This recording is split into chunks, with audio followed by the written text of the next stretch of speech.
फिर उन सभी लड़कियों को वहां पर हाजिर किया जाता है, जहां पर उलझे खातून, उसके बेटे और बहुएं सभी मौजूद होते हैं। तोतकन फिर उस खादिम से पूछती है कि मुझे ये बताओ कि इनमें से काया कौन है। वो कहता है कि बस इंसान ही लगता है और जो खूबसूरत है। और तोतकन तैमूर को देखकर मुस्कुराने लगती है। फिर वो खादमा उन सभी लड़कियों से कहती है कि सब झुक जाओ और अपनी नजरें भी नीची कर लो। और उलझे खातून उन सभी लड़कियों को देखना शुरू करती है और फिर वो उन्हें अपनी मर्जी के कपड़े का रंग देना शुरू करती है। जब सिरमा को उठने का कहा जाता है तो वो उठ नहीं रही होती। वो खादिम जबरदस्ती उसे उठाता है और उसका मुंह खुलवाता है और उलझे खातून उसको सुरमई रंग देती है, यानी कि इसने किचन में काम करना है। तैमूर जो कि मुसलसल तोतकन खातून को देख रहा होता है, गुनसैली ये सब जानती है और इसीलिए वो मुस्कुरा रही होती है। फिर तोतकन की बारी आती है और उसे देखने के बाद उलझे खातून मुस्कुराने लगती है और कहती है कि इसको भी सुरमई रंग दे दो। तोतकन ये सुनकर हैरान रह जाती है कि उसको किचन में काम करने के लिए कहा जा रहा है। इस तरह तो उसका मकसद पूरा नहीं होगा। सलतूक बेबी उसे देख रहा होता है। फिर वो खादिम उसे कहता है कि तुम्हें सुरमई रंग दिया गया है, यानी अब तुम किचन में खिदमत करोगी। कुनसैली जो कि ये जानती है कि तैमूर उसमें दिलचस्पी रखता है, वो उलझे खातून से कहती है कि आप इससे किचन का काम ना करवाएं, बल्कि मैं ये चाहती हूँ कि ये मेरे कमरे में काम करे और मेरी खिदमत गुजार बने। उलझी खातून फिर उससे पूछती है कि क्यों, तुम्हारे पास कोई लड़की नहीं है। वो कहती है नहीं, लड़की तो है और अच्छी भी है, मगर थोड़ी सुस्त है। अगर ये दोनों मिलकर काम करेंगी तो ज्यादा अच्छा होगा। उलझी खातून उसे कहती है कि ठीक है, अगर तुम्हें ये अच्छी लगी है तो ये तुम्हारी ही खिदमत करेगी। और फिर उसके मुताबिक वो उसे कपड़े का रंग भी दे देती है। मीजिन के लिए ये सब नाकाबिले बर्दाश्त होता है, क्योंकि उसे पता है गुनसैली ने उस लड़की को सिर्फ इसीलिए अपने पास रखा है ताकि वो मीजिन को जला सके। तोतकन ये सुनकर बहुत खुश हो जाती है और फिर उसे वही कपड़ा बांध दिया जाता है जिसके मुताबिक उसने काम करना होता है। फिर आकिस की बारी आती है और वो खादिम आकिस से कहता है कि चलो खड़ी हो जाओ। वो खड़ी नहीं होती। फिर उसे जबरदस्ती खड़ा करता है और कहता है कि अपना मुंह खोलो और मालकिन को दिखाओ।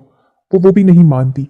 फिर वो उसे कहता है कि क्या तुम्हें सुनाई नहीं दे रहा कि तुम्हें क्या कहा गया है, मालकिन को और भी बहुत से काम है। आकिस कहती है कि क्या मैं कोई घोड़ा हूँ जो मेरा मुंह खुलवाकर मेरे दांत देखे जा रहे हैं। उलझे खातून हैरान रह जाती है और वो खादिम भी पीछे की तरफ हट जाता है। उलझे खातून फिर उसे कहती है कि मैं शहजादी थी और कैदी भी थी और इसी तरह मेरा मुंह खुलवाकर मेरे दांत देखे गए थे और उसी के बाद मुझसे महल में खिदमत करवाई गई थी। और अगर एक शहजादी ने यह सब किया है तो तुम्हें भी करना होगा और इसी तरह अपना मुंह खोलकर दांत दिखाने होंगे। आकिस कहती है कि मैं किसी भी कैदी शहजादी को नहीं जानती, मैं बस इतना जानती हूँ कि मेरा मुंह कोई भी नहीं खुलवा सकता। उलझे खातून सिपाहियों को हुक्म देती है कि आकर इसको पकड़ लो और इसका मुंह खोलो। दो सिपाही आकर उसको पकड़ लेते हैं और वो खादिम उसका मुंह खोलने की कोशिश करता है। वो खादिम फिर उसे कहता है कि अपना मुंह खोल लो। इतने में आकिस जोर से उसे लात मार देती है और वो पीछे की तरफ गिर जाता है और आकिस मुस्कुराने लगती है। उलझे खातून फिर सिपाहियों को हुक्म देती है कि इसको जेल में डाल दो और फिर काला कपड़ा लेकर एक खादमा उसकी तरफ बढ़ने लगती है। बातूगा उसको रोक देता है और आकिस की जाकर बाजू पकड़ लेता है। ये देखकर सभी हैरान रह जाते हैं कि आखिर बातूगा ने ऐसा क्यों किया। और तैमूर उठकर खड़ा हो जाता है क्योंकि वो आकिस को अच्छे से पहचानता है। उलझे खातून फिर कहती है कि इस पागल ने ये क्या हरकत की है। तैमूर फिर बताता है कि ये वही लड़की है जिसने उस सिपाही को मारा था और बातूगा की जान बचाई थी। मुनसेरी कहती है कि शायद बातूगा को ये लड़की पसंद आ गई है, इसीलिए वो इसका हाथ नहीं छोड़ रहा और देखो कैसे पकड़ के रखा है। फिर तैमूर कहता है कि आज से यही लड़की बातूगा की हिफाजत करेगी। इससे पहले भी इसकी जान बचाई है, इसलिए हम इस पर भरोसा कर सकते हैं। उलझे खातून ये सुनकर हैरान हो जाती है और उसे कहती है कि ये लड़की तो बहुत बदतमीज है, तुम इसको इसके लिए क्यों चुन रहे हो। ऐसा बिल्कुल नहीं हो सकता। तैमूर उसे कहता है कि वालदा मैं आपसे कह चुका हूँ कि ये लड़की ही बातूगा की हिफाजत करेगी और वैसे भी इसका हम पर जान का कर्ज है। ये कहने के बाद वो आकिस को इशारा करता है और आकिस भी हामी सर हिला देती है। उलझे खातून फिर काया की तरफ देखती है और काया भी उसे इशारा करता है, जिसका मतलब यही है कि तैमूर जो कह रहा है उसे वो करने दो। उलझे खातून फिर सिपाहियों से कहती है कि वो अपना काम वैसे ही शुरू करें और वो अपने काम में लग जाते हैं। इतने में अल्पागो खान दानिशता और तबीब के साथ वहां पर पहुंच जाता है। तैमूर, काया और सभी की नजर अल्पागो खान पर पड़ती है तो वो देखते रह जाते हैं और जब आकिस की उस पर नजर पड़ती है तो उसे सिर्फ वही याद आता है जो अल्पागो खान ने उसके साथ किया था। उसे वही याद आता है कि उसने उसके बाप को किस तरह मारा था। बातूका को भी पता चल जाता है कि अल्पागो खान आ गया है और आकिस जो उसे देख रही होती है उसके लिए नाकाबिले बर्दाश्त होता है कि अल्पागो खान आखिर अपने पैरों पर कैसे खड़ा है और वो बातूगा से हाथ छुड़ाकर बढ़ने ही लगती है कि बातूगा जोर से उसकी बाजू पकड़ लेता है और उसको जाने नहीं देता। अल्पागो जो कि बहुत मुश्किल से यहाँ तक पहुंचा होता है, वो अपने पूरे खानदान को देख रहा होता है और अपने बेटों को देखकर मुस्कुरा रहा होता है। आकिस जिसने पहली दफा अल्पागो खान को इतने करीब से देखा है, उसके लिए बहुत नाकाबिले बर्दाश्त होता है कि आखिर वो उसके सामने जिंदा कैसे खड़ा है। काया भी अल्पाओ की तरफ बढ़ता है और तैमूर भी बातुआ को साथ लेकर उसकी तरफ बढ़ता है। मालामी और उसकी बेटी करचीचक को जब ये पता चलता है तो उनके लिए इंतहाई नाकाबिले बर्दाश्त होता है। वो ये सुनकर उसकी तरफ आ रहे होते हैं कि रास्ते में करचीचक अपनी खादमा से पूछती है कि आखिर ये कैसे हो सकता है, वो किस तरह बच गया, उसे तो मैंने जहर दिया था और उस जहर से मरना तो शर्त था, तो फिर ये कौन है जो उसको बचा रहा है। और वो ये कहते हुए बाहर आ जाते हैं। तैमूर और काया अल्पागो खान को दोनों बाजुओं से पकड़ लेते हैं और लेकर आगे की तरफ आते हैं। तैमूर कहता है कि अब घोड़ों को भगाओ और खुदा का शुक्र अदा करो और अब महल में सब कुछ ठीक हो जाने वाला है।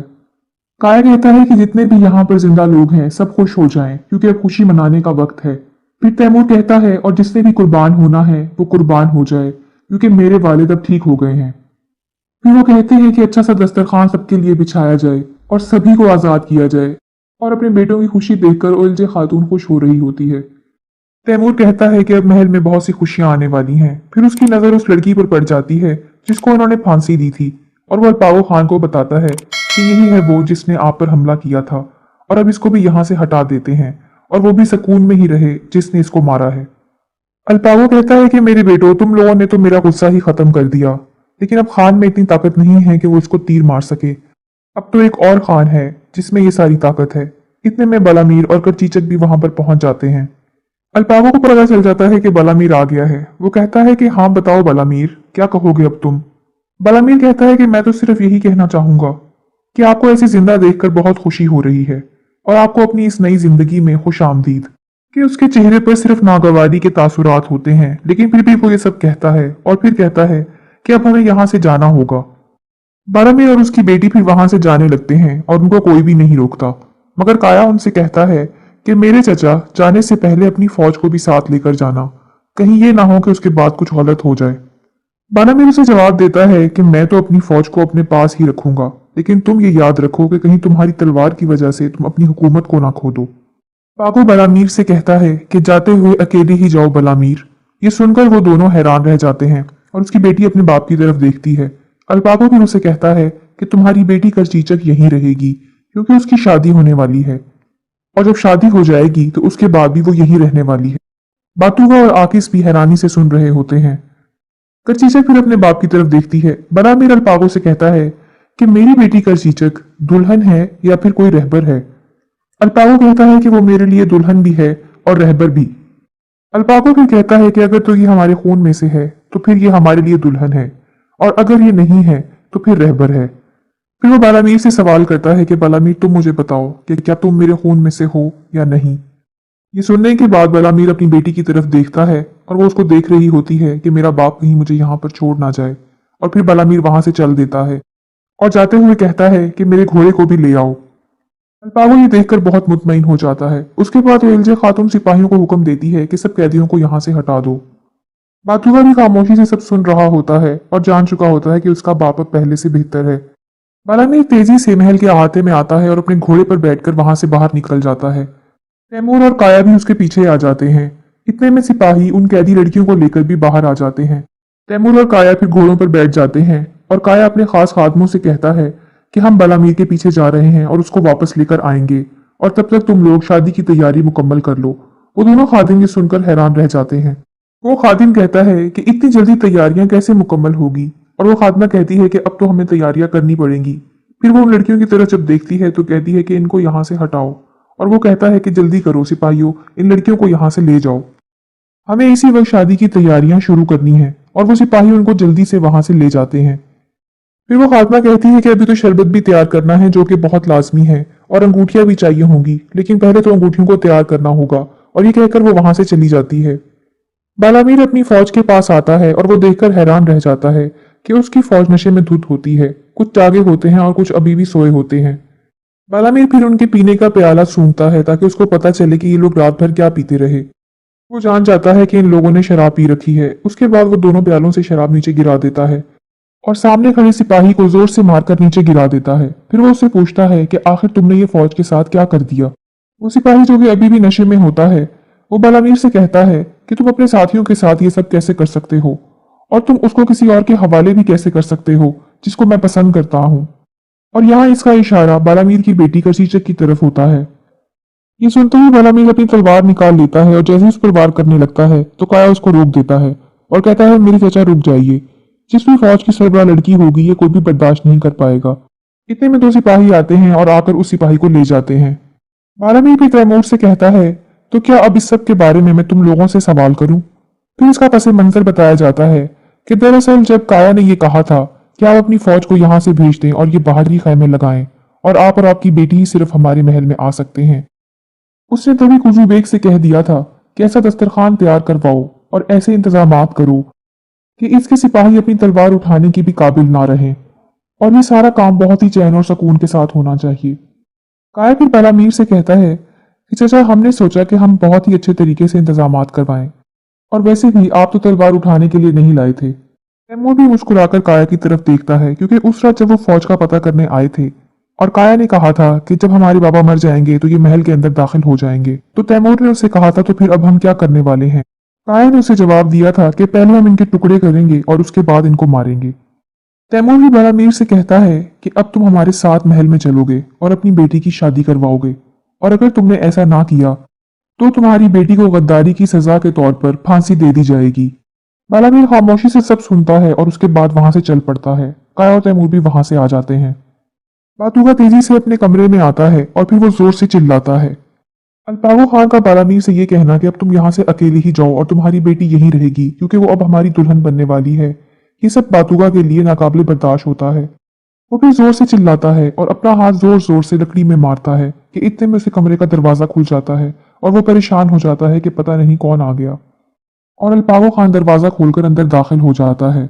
बातूगा उसे देखकर हैरान रह जाता है। अल्पागो खान कहता है कि मेरे बेटे, क्या तुमको भी गुस्सा आता है? और ये कहकर वो उसके पास आ जाता है। फिर अल्पागो अपना हाथ उसके चेहरे के जख्म पर रखता है और उसे कहता है कि बताओ मेरे बाद तुम्हारे साथ यहाँ पर क्या क्या हुआ है, क्योंकि तुम दर्द की वजह से नहीं चीख रहे बल्कि गुस्से की वजह से चीख रहे हो। आओ यहाँ पर बैठो। अल्पागो फिर उससे कहता है कि उस दिन के बाद मैंने कभी भी तुम्हें गुस्से में नहीं देखा, बल्कि जिस दिन मैं तुम्हें मारने वाला था उस दिन भी तुमने गुस्सा नहीं किया था, तुमने आज गुस्सा किया है। क्या जो मैंने कहा तुम्हें उस बात को लेकर गुस्सा है?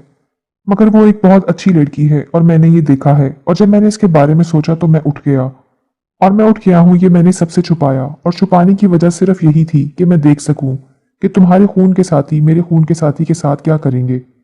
और मैंने यही देखा है कि तुम्हारे खून के साथी मेरे खून के साथी से ज्यादा अक्लमंद हैं और उन्होंने मेरे भाई बालामीर को भी पीछे छोड़ दिया है और बालामीर की बेटी से अब मैं तुम्हारी शादी करवा रहा हूँ और थोड़ी देर बाद ही तुम ये अंगूठियां पहनोगे। मगर ये मैं समझना कि ये सिर्फ अंगूठियां हैं, ये बहुत अहम चीज है। चीन के साथ अच्छे ताल्लुकात रखने हैं क्योंकि उनकी बेटी तैमूर के पास है और रूस वालों के साथ भी अच्छे ताल्लुकात ही कायम करने हैं क्योंकि उनकी परी मेरे पास है। और कुछ ही देर में बालामीर भी आ जाएगा और फिर उसकी बेटी तुम्हें ये अंगूठियां देगी। फिर वो कहता है कि वहां पर एक कैदी लड़की थी जिसको तुमने गुस्से से देखा, जो कि हमें जालिम समझती है और वो एक दिन जरूर उभरेगी और तुम जानते हो कि हमारे लोग तो मरने तक नहीं छोड़ते। बातूगा ये सुनकर हैरान हो रहा होता है। अल्पागो फिर उससे कहता है कि चलो अब चलकर अपनी किस्मत लिखते हैं। महल के अहाते में अल्पागो और बाकी सभी लोग इकट्ठे हो जाते हैं। कैदी लड़कियां भी वहीं मौजूद होती हैं और जब आकिस की अल्पागो पर नजर पड़ती है तो वो उसी कैफियत में दोबारा आ जाती है और बहुत मुश्किल से फिर वो खुद को संभालती है। एक सिपाही घोड़ा लेकर अल्पागो खान की तरफ बढ़ता है। उलझे खातून उसे कहती है कि आप तो सही तरीके से खड़े भी नहीं हो सकते, आप घोड़े पर कैसे बैठेंगे? अल्पागो कहता है कि मैं बालामीर को घोड़े पर बैठकर ही देखूंगा क्योंकि तुम जानती हो कि खरीदारी ऐसे ही की जाती है, वरना मैं वादे पर पूरा नहीं उतर सकूंगा।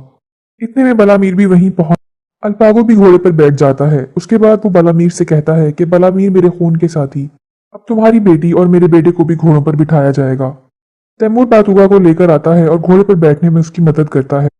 खचीजर भी घोड़े पर बैठ जाती है और आकिस ये सब देख रही होती है और इंतहाई गुस्से में होती है।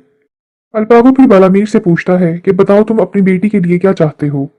बालामीर कहता है कि मेरे खान, तुम्हें जो भी ठीक लगे वही सही होगा। अल्पागो सिपाहियों को इशारा करता है और वो दो संदूक लाकर सामने रख देते हैं। त्यानगुन जब उन संदूकों को खोलता है तो वो सोने से भरे होते हैं। अल्पागो कहता है कि ये सोना भी तुम्हारा, 50,000 भेड़िए भी दिए जाएंगे और इसके अलावा 10,000 घोड़े भी होंगे। फिर अल्पागो कहता है कि तुम अपनी बेटी मेरे बेटे बातूगा को दोगे। करचीचक अपने बाप की तरफ देखती है कि कहीं वो हाँ में जवाब ना दे दे और आकिस बहुत मुश्किल से ये सब बर्दाश्त कर रही होती है। बालामीर कहता है कि हाँ मैं अपनी बेटी दूंगा। अल्पाओ कहता है कि हाँ, मैं भी तुम्हारी बेटी अपने बेटे के लिए लूंगा। उसके बाद वो कचीचा को आवाज देता है कि आगे की तरफ आओ, और वो बातूका के पास आती है। फिर वो बातूका का बायां बाजू पकड़कर सीधा करने की कोशिश करती है तो उसका हाथ उससे सीधा नहीं किया जाता और वो अल्पाओ को मुड़कर देखती है। अल्पाओ कहता है कि अब तुम शरबत पियो। फिर चीचर को फिर शरबत पेश किया जाता है और वो पीने के बाद बातूका के आगे करती है तो बातूका अपना मुंह दूसरी तरफ मोड़ लेता है और वो शरबत नहीं पीता। फिर अल्पाओ कहता है कि अंगूठियां पहनाओ। अंगूठियां करचीचर को दी जाती हैं। एक अंगूठी करचीचर खुद पहन लेती है और दूसरी फिर बातूका के हाथ में पहना देती है। अल्पाओ खान फिर कहता है कि शादी मनाई जाए, इनकी नस्लें आगे बढ़ें और अब शादी की तकरीब को शुरू कर दिया जाए और 40 दिन और 40 रातों तक अब हमारे यहाँ खुशियां मनाई जाएंगी। बातूका की नजर जब आके इस पर पड़ती है तो वो भी उसी को देख रही होती है, मगर दोनों ही खामोश होते हैं। वॉल्यूम 3 एपिसोड 5 का यही इख्तिताम होता है और अगली एपिसोड्स देखने के लिए हमारे चैनल के साथ जुड़ी रहिए। अल्लाह निगहबान।